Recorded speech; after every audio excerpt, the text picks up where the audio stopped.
Hello everyone, good morning to all of you. Welcome to logic Pathshala. तो आज है friends हमारा 2 अक्टूबर। आज हम 2 दिन का करंट अफेयर्स कवर करेंगे, 1 एंड 2 अक्टूबर। तो 2 दिन के करंट अफेयर्स जो भी इंपॉर्टेंट न्यूज़ है उन सभी को आज हम कवर करने वाले हैं। और डेली करंट अफेयर्स के साथ साथ हम फ्रेंड्स रेगुलर जो है स्टैटिक जीके के क्वेश्चंस भी आपको कराती हैं, ताकि साथ में देखिए हम कुछ और एक्स्ट्रा क्वेश्चंस को भी प्रिपेयर करते रहें। वीडियो का पीडीएफ आप लोग को हमारे टेलीग्राम चैनल से मिल जाएगा, लॉजिक पाठशाला 16, जिसका लिंक आपको डिस्क्रिप्शन बॉक्स में दिया गया है। तो चलिए फ्रेंड्स, आज के इस इम्पॉर्टेंट सेशन को स्टार्ट करते हैं मोटिवेशन कोट से। Don't wish for it, work for it. देखिए, अगर आप इन्हें एक बार किसी चीज़ को सोच लिया तो हमेशा उसकी चाहत ना रखें, क्योंकि अगर आप इसे विश करते रहेंगे, उस पर काम नहीं करेंगे तो वो विश आपकी कंप्लीट नहीं होगी। तो विश कर लिया आपने, आपने कुछ सोच लिया अपनी लाइफ के लिए, आपकी कुछ इच्छा है, लेकिन उसके बाद उस पर वर्क करना शुरू करें। ठीक है, इसलिए कहते हैं डोंट फिर wish for it, work for it. क्या आप जब उस पर काम करेंगे तो वो विश आपकी जो है प्रेजेंट में जो विश आपने देखी है वो आप ज़रूर कंप्लीट करेंगे, ज़रूर अपनी मंजिल पर एक ना एक दिन पहुंचेंगे। तो चलिए फ्रेंड्स, स्टार्ट करते हैं कुछ इंपॉर्टेंट डेज से। तो आज 2 अक्टूबर, आज सभी लोग आज जानते होंगे महात्मा गांधी जी जयंती होती है। सभी को महात्मा गांधी जी जयंती की हार्दिक शुभकामनाएं। और ये तो फ्रेंड्स सिंपल सा क्वेश्चन था कि 2 अक्टूबर को महात्मा गांधी जी की जयंती होती है, लेकिन एग्जाम में किस तरह से यहाँ क्वेश्चन पूछ सकते हैं उनके बारे में चलिए डिस्कस करते हैं। तो इस बार अगर हम बात करें, ये दिन देखिए मार्क करता है birth anniversary of Mahatma Gandhi ji, the father of nation. तो एक क्वेश्चन बन सकता है कि फादर ऑफ नेशन किसे कहते हैं? महात्मा गांधी जी को कहा जाता है। इस बार इनकी कौन सी बर्थ एनिवर्सरी है? 154th। इस पॉइंट को याद रखेंगे। महात्मा गांधी जी का पूरा नाम क्या है? मोहनदास करमचंद गांधी। और इनका जन्म हुआ था 2 अक्टूबर 1869 को पोरबंदर, गुजरात में। और महात्मा गांधी जी की जो है हत्या की गई थी किसके द्वारा? नाथूराम गॉडसे ने हत्या की थी। कब? 30 जनवरी 1948 को।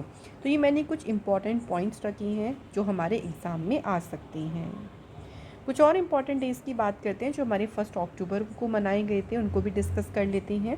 तो पहला डे कौन सा है? देखिए, international day of older persons. तो ये मनाया कब जाता है? 1 अक्टूबर को। इस दिन देखिए जो सीनियर सिटीजन्स हैं, तो जो वरिष्ठ नागरिक हैं, उनका जो इनवैल्यूएबल कंट्रीब्यूशन रहा है, भाई जो उनका अमूल्य योगदान है, उसको ये दिन मान्यता देता है। और उनके सामने आने वाली जो भी देखिए यूनिक चैलेंजेस हैं, उस पर भी ये उसको भी ये हाईलाइट करता है कि वो अपनी लाइफ में किस तरह के चैलेंजेस फेस करते हैं, उसके बारे में भी उसको भी हाईलाइट करता है ये दिन। यूनाइटेड नेशन जनरल असेंबली ने इस दिन को डेजिग्नेटेड कब किया था? 14 दिसंबर 1990, 1990 को। ये दिन अब बात आती है थीम, जो कि इम्पॉर्टेंट होती है फ्रेंड्स। थीम इसकी क्या रही है?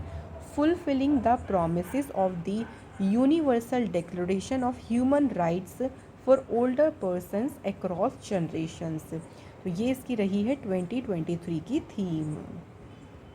नेक्स्ट आते हैं, तो एक और इम्पॉर्टेंट डे होता है इंटरनेशनल कॉफ़ी डे। बहुत सारे लोगों को कॉफ़ी बहुत ज़्यादा पसंद होती है, तो उनके लिए तो स्पेशली ये दिन ही देखिए एक तरीके से डेडिकेट कर दिया गया है। तो अंतर्राष्ट्रीय कॉफ़ी दिवस मनाते कब है? 1 अक्टूबर को। अब बात करें क्यों मनाते हैं, तो इसका मेन उद्देश्य है कॉफ़ी को प्रमोट करना, उसको बढ़ावा देना, और इस इंडस्ट्री से जुड़े जो भी लोग हैं उनके जो एफ़र्ट्स रहे हैं, जो उनके प्रयास रहे हैं, उनको पहचानना, ये इसका उद्देश्य है। सबसे पहली बार इंटरनेशनल कॉफ़ी डे सेलिब्रेट किया गया था 1 अक्टूबर 2015 को। अब इसकी थीम छोटी सी है तो ज़रूर याद रखेंगे, सस्टेनेबिलिटी इन एवरी कप। तो ये इसकी रही है 2023 की थीम। नेक्स्ट एक और इम्पॉर्टेंट डे है वर्ल्ड वेजिटेरियन डे। तो ये भी 1 अक्टूबर को मनाया जाता है, वर्ल्ड वेजिटेरियन डे। इसका मेन उद्देश्य क्या है? देखिए, जो वेजिटेरियन लाइफस्टाइल है उसे प्रमोट करना, और वेजिटेरियन डाइट के बारे में या उसके जो बेनिफिट्स हैं उसके बारे में अवेयर करना। तो शाकाहारी जीवन शैली को बढ़ावा देना इसका उद्देश्य है। वर्ल्ड वेजिटेरियन डे जो है इसे स्टेबलाइज किया गया था 1977 में नॉर्थ अमेरिकन वेजिटेरियन सोसाइटी के द्वारा। इस दिन की स्थापना की गई थी। तो आज हमने 1 अक्टूबर की 3 इम्पॉर्टेंट डेज पढ़ी हैं, सभी को याद रखेंगे, एग्जाम में अक्सर पूछ लेते हैं। अब स्टार्ट करते हैं क्वेश्चन नंबर फर्स्ट से। पहला क्वेश्चन देखिए, which country has recently unveiled it's first domestically made submarine, जिससे नाम क्या दिया है? हाईकून।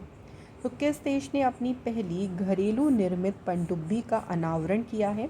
तो ये सबमरीन है हाईकून, और इसका अनावरण अभी रिसेंट किस कंट्री ने किया है? ताइवान ने। तो क्वेश्चन थोड़ा सा डिफरेंट तरीके से भी बन सकता है कि ताइवान ने जो अपनी डोमेस्टिकली सबमरीन देखिए अनवील की है, उसका नाम क्या है? इस तरह से भी क्वेश्चन पूछ सकते हैं। क्यों ताइवान ने इसे लॉन्च किया है? तो देखिए पॉसिबल हो सकता है कभी चाइना का अटैक हो जाए, है ना, क्योंकि खतरा ताइवान पर हमेशा बना रहता है। तो चीनी हमले के हमेशा मौजूद खतरे के खिलाफ अपनी सुरक्षा को मजबूत करना, कि भाई अपनी डिफेंस उनकी स्ट्रांग होनी चाहिए, कभी ऐसा अटैक हो गया तो वो उसको अपने आप को खुद को सेव कर सकें। तो अपने डिफेंस को मजबूत करने के उद्देश्य से जो है इसका अनावरण किया गया है ताइवान के द्वारा। Next question, India secured which rank in global innovation index 2023? Global innovation index में भारत ने कौन सी रैंक हासिल करी? तो इंडिया जो है फ्रेंड्स इसमें कौन से नंबर पे रहा है? याद रखेंगे 40th पे जो है वो इंडिया रहा। इंडिया की रैंक है 40वीं इसमें, और ये इस बार इसका 16th एडिशन है ग्लोबल इनोवेशन इंडेक्स का। नंबर 1 पे कंट्री है स्विट्ज़रलैंड, और इस इंडेक्स को पब्लिश किया है वर्ल्ड इंटेलेक्चुअल प्रॉपर्टी ऑर्गेनाइजेशन ने। तो मैंने देखिए बहुत ही आपके लिए शॉर्ट नोट्स की तरह चीज़ें रखी हैं, ताकि आप एग्ज़ाम में भी जाएं, ये चीज़ें आपको बहुत जल्दी से क्विक मिल जाएं। तो इस तरह से आप अपनी नोट्स भी प्रिपेयर कर सकते हैं। देखिए आप इसको याद कर सकते हैं, बहुत अच्छा तरीका है शॉर्ट में ज़्यादा चीज़ों को याद करना। अगला question, according to which organization report the elderly population in India is likely to double by 2050? तो अभी किस ऑर्गेनाइजेशन ने एक रिपोर्ट जारी की जिसके अनुसार कहा है उन्होंने कि भारत में जो बुज़ुर्गों की आबादी है वो 2050 तक दोगुनी होने की संभावना है? तो ये किसकी रिपोर्ट के अकॉर्डिंग कहा गया है? United nation population fund. तो संयुक्त राष्ट्र जनसंख्या कोष ने जो है इस तरह से रिपोर्ट जो है अभी पब्लिश की है। तो इनकी रिपोर्ट से ये प्रोजेक्शन लगाया गया, अनुमान से पता लगा है कि 2022 से 2050 के दौरान, ये पूरे जो ईयर्स हैं, ये जो पूरा टाइम ऑफ पीरियड है, इसके दौरान भारत की जो टोटल पॉपुलेशन है वो तो 18% बढ़ेगी, जबकि जो ओल्डर पॉपुलेशन है वो 134% बढ़ेगी। तो भाई एकदम से आप देख सकते हैं कि बहुत ज़्यादा बढ़ने की उम्मीद है। जो ओल्डर पॉपुलेशन है, जो वृद्ध जनसंख्या है, वो बहुत ज़्यादा बढ़ने की उम्मीद है भारत में। और ये रिपोर्ट जो है पब्लिश किसने की है? यूनाइटेड नेशन पॉपुलेशन फंड ने। अगला question, south south knowledge sharing series conference organized by which of the following? तो दक्षिण दक्षिण ज्ञान साझाकरण श्रृंखला सम्मेलन किसके द्वारा आयोजित किया गया है? तो इसका आयोजन किया गया है वर्ल्ड बैंक के द्वारा। ये जो कॉन्फ्रेंस है इसकी थीम रही है digital public infrastructure the India story, और इस कॉन्फ्रेंस में वर्चुअली पार्टिसिपेट किया है राजीव चंद्रशेखर ने, जो कि मिनिस्टर हैं state for skill development and entrepreneurship के स्टेट मिनिस्टर हैं। तो वर्चुअली जो है उन्होंने इस कॉन्फ्रेंस में पार्टिसिपेट किया था। तो इनका नाम पूछ सकते हैं कि किन्होंने पार्टिसिपेट किया इंडिया की तरफ से? Rajeev Chandrashekhar. Next question, union home minister Amit Shah chaired the 31st meeting of the northern zonal council held in which city? केंद्रीय गृह मंत्री अमित शाह ने किस शहर में आयोजित उत्तरी क्षेत्रीय परिषद की 31वीं बैठक की अध्यक्षता की? तो यहाँ पूछा गया है कि कौन से शहर में इसकी अध्यक्षता की गई। तो आंसर यहाँ पे होगा अमृतसर। और किसके द्वारा देखिए अध्यक्षता की गई, ये भी पूछ सकते हैं। तो होम मिनिस्टर अमित शाह जी ने जो है वो इसकी अध्यक्षता की। अब इसमें एडिशन भी याद रख लीजिएगा, 31st इसका ये एडिशन था। सो होम मिनिस्टर ने एम्फेसाइज किया all the member state to pay special attention to issues जैसे कि cooperative movement in the country, कि जो देश में सहकारी आंदोलन है या जो बच्चों का ड्रॉप आउट रेट है, मेल न्यूट्रिशन हो गया, तो ये सारे जो इश्यूज़ हैं, ये सारे जो मुद्दे हैं, इस पर विशेष ध्यान देने पर जोर देते हुए, मतलब एक तरीके से इसको प्रायोरिटाइज़ किया गया कि स्पेशली इन सभी एरियाज़ पे ज़रूर ध्यान दिया जाए। तो ये सब जो है वो अमित शाह जी के द्वारा इन सभी को एम्फेसाइज़ किया गया इस मीटिंग के दौरान। अमित शाह से रिलेटेड कुछ और इम्पॉर्टेंट न्यूज़ की बात करते हैं फ्रेंड्स। तो देखिए, अमित शाह ने अभी रिसेंट अमृत कलश यात्रा को लॉन्च किया था मेरी माटी मेरा देश कैंपेन के तहत, जो कि हुआ था न्यू दिल्ली में। 26वीं मीटिंग हुई थी वेस्टर्न जोनल काउंसिल की गांधीनगर में। इसकी अध्यक्षता अमित शाह ने की। अमित शाह ने देखिए 4 करोड़ ट्री जो है CRPF group centre in greater Noida, तो 4 करोड़ ट्री जो है इन्होंने प्लांट किया। इसके बाद याद रखेंगे अमित शाह ने फ्रेंड्स इनॉग्रेट किया था डेवलपमेंट वर्क, कहाँ पर, गुजरात में। Also IFFCO nano urea plant की आधारशिला किसने रखी, अमित शाह ने। तो बार बार फ्रेंड्स कोशिश किया करें न्यूज़ को रिवाइज़ करने की। जितना आप रिवाइज़ करेंगे उतना आप अपनी न्यूज़ को याद भी रख सकेंगे, और ये बहुत अच्छा तरीका है। देखिए, हर चीज़ को एक तरीके से मेमोराइज़ अच्छे से करना कि आपके दिमाग में वो सेट हो जाए, तो उसके लिए रिवीजन ज़रूर करते रहें। अगला क्वेश्चन देखिए, prime minister Narendra Modi ji has laid the foundation stone for the Akashvani Dahod FM relay station project in which state. Modi ji ने किस राज्य में Akashvani Dahod FM relay station परियोजना की आधारशिला रखी, कौन सी स्टेट में रखी? तो राइट आंसर इज गुजरात। किसके द्वारा आधारशिला रखी, इस तरह से भी याद रख लीजिएगा, मोदी जी ने। ये जो स्टेशन है स्ट्रेटेजिकली कितना एरिया कवर करेगा, 55 किलोमीटर का जो दायरा है उसको ये कवर करेगा, जिसमें दाहोद में जो ट्राइबल डिस्ट्रिक्ट है उसका भी लगभग 75%, 75% हिस्सा जो है वो इसमें शामिल होगा। तो ये जो स्टेशन है ये इतना एरिया को कवर करेगा। बात करें फ्रेंड्स गुजरात की, तो कैपिटल है गांधीनगर, चीफ मिनिस्टर हैं भूपेंद्र पटेल, गवर्नर है आचार्य देवव्रत। गुजरात के नेशनल पार्क में है गिर forest national park, blackbuck, Vansda, gulf Kutch marine national park. Important dams में है सरदार सरोवर डैम, ये नर्मदा रिवर पे बना है, उकाई डैम है ताप्ती रिवर पे, और कदाना डैम है माही रिवर पर। फोक डांसेस देखिए कौन कौन से हैं, गरबा, डांडिया रास, तिपन्नी, झूरियन एंड भावी। तो ये गुजरात के फोक डांसेस हैं। अब बात करते हैं गुजरात से कुछ और इम्पॉर्टेंट न्यूज़ की। तो देखिए, गुजरात के चीफ मिनिस्टर भूपेंद्र पटेल जी ने अभी लॉन्च किया था लायन एंथम और सिंह सूचना वेब एप्लीकेशन को इन्होंने लॉन्च किया था। नेक्स्ट याद रखेंगे, अमित शाह जी ने देखिए लॉर्ड हनुमान जी की 54 फीट टॉल स्टैचू को अनवील कहाँ किया, गुजरात स्टेट में। Next, prime minister Modi ji ने मिशन लाइफ मूवमेंट शुरू किया गुजरात के केवड़िया शहर में। गुजरात में बालिका पंचायत जो है वो सक्सेसफुली कराई गई। इसके अलावा गुजरात सरकार ने ड्रैगन फ्रूट का नाम चेंज करके क्या किया फ्रेंड्स, कमलम इसका नाम रखा गया। गुजरात सरकार ने ही गो ग्रीन स्कीम शुरू करी, वतन प्रेम योजना भी गुजरात में ही शुरू की गई। Next question, which state has achieved 100% open defecation free plus coverage under the flagship स्वच्छ Bharat mission program recently.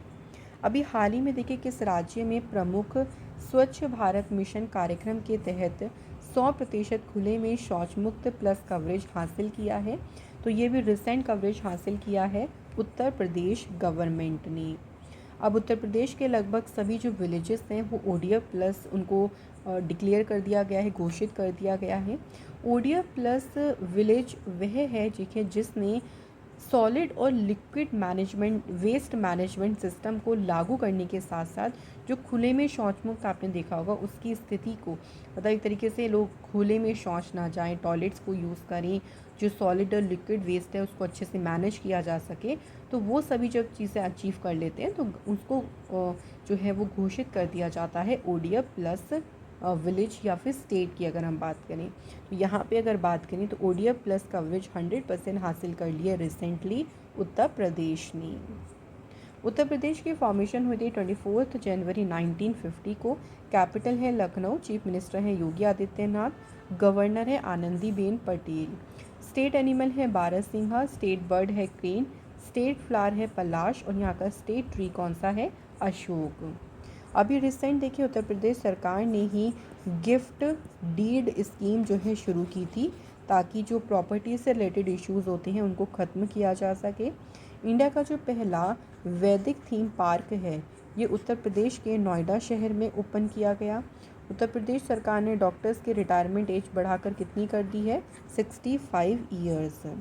Uttar Pradesh सरकार ने ही अपने यहाँ पे जो जेल हैं और यूपी के प्रिजन्स हैं उनको नाम क्या दिया है? रिफॉर्म होम्स, या फिर हिंदी में इसे बोलें सुधार गृह।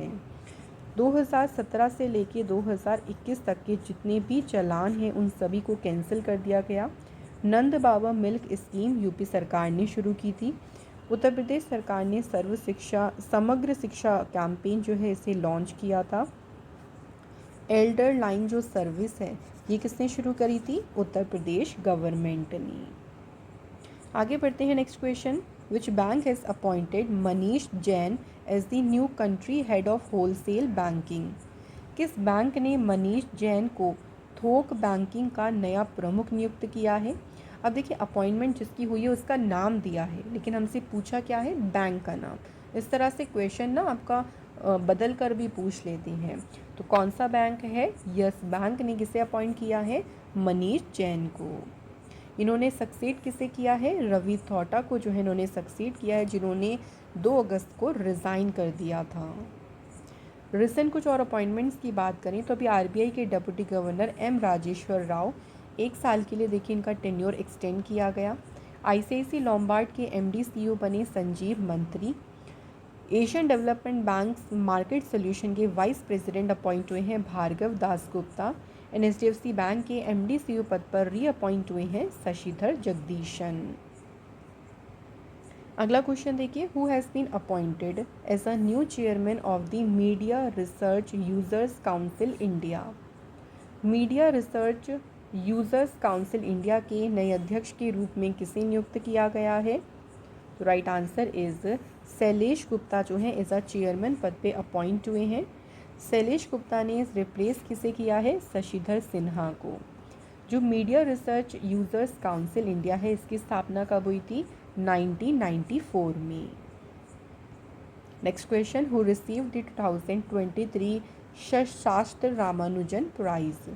2023 का शास्त्र रामानुजन पुरस्कार किसे प्राप्त हुआ है? तो ये जो अवार्ड है फ्रेंड्स ये किसे रिसीव हुआ है? आंसर इज रुइजियांग जांग, इनको रिसीव हुआ है 2023 का शास्त्र रामानुजन प्राइज़। बात इनकी करें तो ये मैथमेटिशियन है। ये यूएसए में जो यूनिवर्सिटी ऑफ कैलिफोर्निया है वहाँ पे असिस्टेंट प्रोफेसर हैं। रामानुजन प्राइज़ की बात करें तो ये मैथमेटिक्स की फील्ड में रिमार्केबल कंट्रीब्यूशन के लिए दिया जाता है। तो कई बार ऐसा पूछ लेते हैं कि ये किस फील्ड से संबंधित है, तो इसका संबंध है गणित के क्षेत्र में। कुछ और अवार्ड्स की बात करें देखिए तो अभी रिसेंट राजस्थान की प्रियन सेन इन्होंने जीता Miss Earth India 2023 title. Prime minister Modi ji को ग्रीस के grand cross of the order of honour से सम्मानित किया गया। महाराष्ट्र गवर्नमेंट ने जो पहला उद्योग रत्न अवार्ड है किसे दिया? रतन टाटा जी को। माइल्स फ्रैंकलिन लिटरेरी अवार्ड ये किसने जीता? शंकरी चंद्रन ने। Next question, India's Roshibina Devi Naorem has clinched the silver medal in the women's 60 kg category. She is related to which sport? कौन से स्पोर्ट से संबंधित है? तो इनका संबंध है वुशु से। अब देखिए क्वेश्चन 2-3 तरह से क्या आ सकता है। फर्स्ट ऑफ ऑल कि इन्होंने कौन सा मेडल जीता, ये भी पूछ सकते हैं। इन्होंने जीता है सिल्वर मेडल। सेकंड तो यही हो गया कि कौन से स्पोर्ट्स में जीता? वुशु में। और कौन सी कैटेगरी में जीता? वुमेंस की 60 kg कैटेगरी में। ठीक है, इस तरह से फ्रेंड्स ज़रूर याद रखेंगे। और वुशु में जो है ये कंट्री का पहला जो है देश के लिए ये पहला पदक है वुशु स्पोर्ट में। ओके, और किसने जीता है? रोशिबिना देवी ने। Next question, which country won gold in 10 meter air pistol team event in Asian game 2023? Asian games देखिए चाइना के हांगझो में हो रही हैं और 10 मीटर एयर पिस्टल टीम स्पर्धा में किस देश ने स्वर्ण पदक जीता? तो इसमें इंडिया सबसे आगे रहा। इंडिया ने गोल्ड मेडल जीता। इंडिया की जो ये टीम है और इस टीम में कौन कौन है? सरबजोत सिंह, अर्जुन सिंह चीमा एंड शिवा नरवाल, इन तीनों का नाम ज़रूर याद रखेंगे। कौन सा मेडल जीता? गोल्ड मेडल शूटिंग में। तो ये इंडिया का शूटिंग में 13th मेडल था और वो कौन सा था? Gold medal. नेक्स्ट देखिए, who won the mixed double final tennis match at the 19th Asian games in Hangzhou China. अब एशियन गेम्स में जो टेनिस मैच हुआ था तो उसमें मिक्स्ड डबल का जो फाइनल हुआ, किसने जीता? तो ये फाइनल जीता है रोहन बोपन्ना एंड ऋतुजा भोसले। तो भाई इंडिया के नाम ही देखिए, गोल्ड मेडल आया है मिक्स्ड डबल में, तो इन्होंने ये टाइटल जीता है। इनके दोनों के नाम ज़रूर याद रखेंगे, ये है रोहन बोपन्ना एंड ऋतुजा भोसले, इन्होंने जीता है फ्रेंड्स। तो मिक्स्ड डबल में जीता और उन्होंने चाइना के जो ताइपे पियर एंड शो लियांग एंड शुंग हाओ हुआंग है उनको हराकर इन्होंने मिक्स्ड डबल का टाइटल जीता है। तो फ्रेंड्स यहाँ हमारे सभी क्वेश्चंस कंप्लीट हो गए हैं। अब चलिए बात करते हैं स्टैटिक जीके के क्वेश्चंस की। तो पहला क्वेश्चन देखिए क्या है। फर्स्ट क्वेश्चन है हमारा, who was the first chief election commissioner of India. Bharat के पहले मुख्य चुनाव आयुक्त कौन थे? तो फर्स्ट की बात हो रही है और इंडियन बात हो रही है, तो याद रखेंगे कौन थे? सुकुमार सेन। ठीक है, सुकुमार सेन जो थे ये इंडियन सिविल सर्वेंट थे और पहले चीफ इलेक्शन कमिश्नर बने थे इंडिया के। इन्होंने सर्व किया था 1950 से लेके 1958 तक इस पद पर रहे। Second question, name the first female amputee to climb Mount Everest. Mount Everest पर चढ़ने वाली पहली दिव्यांग महिला का नाम क्या है? The right answer is Arunima Sinha. तो अरुणिमा सिन्हा देखिए फर्स्ट फीमेल एम्प्यूटी हैं पूरे वर्ल्ड में जिन्होंने माउंट एवरेस्ट फतेह किया था। कब? 2013 में। ठीक है, ऑल्सो ये पहली फीमेल एम्प्यूटी या पहली फीमेल दिव्यांग थी जिन्होंने माउंट विंसन पर भी चढ़ाई की थी। जो माउंट विंसन है ना, ये अंटार्कटिका की ये हाईएस्ट पीक है। तो इस पर भी चढ़ने वाली पहली दिव्यांग महिला कौन है? Arunima Sinha. Next, who was the first recipient of the Jnanpith award. Jnanpith पुरस्कार के प्रथम प्राप्तकर्ता कौन थे? तो सबसे पहले रेसिपिएंट कौन थे? जी शंकरा कुरूप। 1965 में मलयालम राइटर जी शंकरा कुरूप ये पहले विनर रहे थे ज्ञानपीठ अवार्ड के लिए। Next question, which of the following is the largest delta in the world. निम्नलिखित में से कौन सा विश्व का सबसे बड़ा डेल्टा है? तो वो तो आप सभी जानते होंगे, गंगा ब्रह्मपुत्र डेल्टा ये लार्जेस्ट डेल्टा है पूरे वर्ल्ड में। Next, who is the only Indian to have won the United Nations award in the field of human rights. मानवाधिकार के क्षेत्र में संयुक्त राष्ट्र पुरस्कार जीतने वाले एकमात्र भारतीय कौन हैं? सही आंसर बाबा आमटे। तो बाबा आमटे इनको ये अवार्ड कब मिला था? 1988 में। किस फील्ड में? ह्यूमन राइट्स की फील्ड में इन्होंने जीता था यूनाइटेड नेशंस अवार्ड। तो यहाँ फ्रेंड्स हमारे हो गए हैं क्वेश्चंस कंप्लीट। अब फ्रेंड टेस्ट के क्वेश्चन की बात करते हैं। तो फ्रेंड्स इन दोनों क्वेश्चन के आंसर आप हमें कमेंट बॉक्स में ज़रूर बताएं। पहला क्वेश्चन है, बाथुकम्मा और जो बुनालू ये किस स्टेट के फेस्टिवल्स हैं? तो दोनों फेस्टिवल के नाम हैं, दोनों त्यौहार हैं, कौन सी स्टेट में मनाया जाता है सिंपली ध्यान रखेंगे। ये मैंने फेस्टिवल वाली जो वीडियो आपको फेयर एंड फेस्टिवल वाली कराई थी उसमें भी बताया था। सेकेंड क्वेश्चन देखिए, which of the following state folk art pair is not correct. Not correct मतलब इसमें से 3 तो सही पेयर होंगे, एक पेयर गलत होगा। अब वही पेयर आपको चुनना है, कौन सा पेयर गलत है और उसको सही करके भी ज़रूर बताइएगा कि उसका भाई वो गलत है तो उसका सही आंसर क्या होगा। तो इन दोनों क्वेश्चन के आंसर आप हमें जल्दी से लिख दीजिए कमेंट बॉक्स में। और फ्रेंड्स अगर आप हमारे चैनल को कुछ कंट्रीब्यूट करना चाहती हैं अपने दिल से तो आप हमें कंट्रीब्यूट कर सकती हैं। दिस इज़ नॉट कंपलसरी, ये वॉलंटरी कंट्रीब्यूशन है, आप अपनी इच्छा के अनुसार हमें मदद कर सकती हैं। तो इसी के साथ आपसे यहाँ अलविदा लेते हैं फ्रेंड्स। नेक्स्ट वीडियो में इसी तरह से इसी जोश के साथ फिर मिलेंगे इम्पॉर्टेंट क्लास में। वीडियो अच्छी लगी हो तो लाइक ज़रूर करिएगा, शेयर करिएगा और चैनल पे नए हो तो प्लीज़ चैनल को सब्सक्राइब ज़रूर करिए। Thank you so much for watching this video.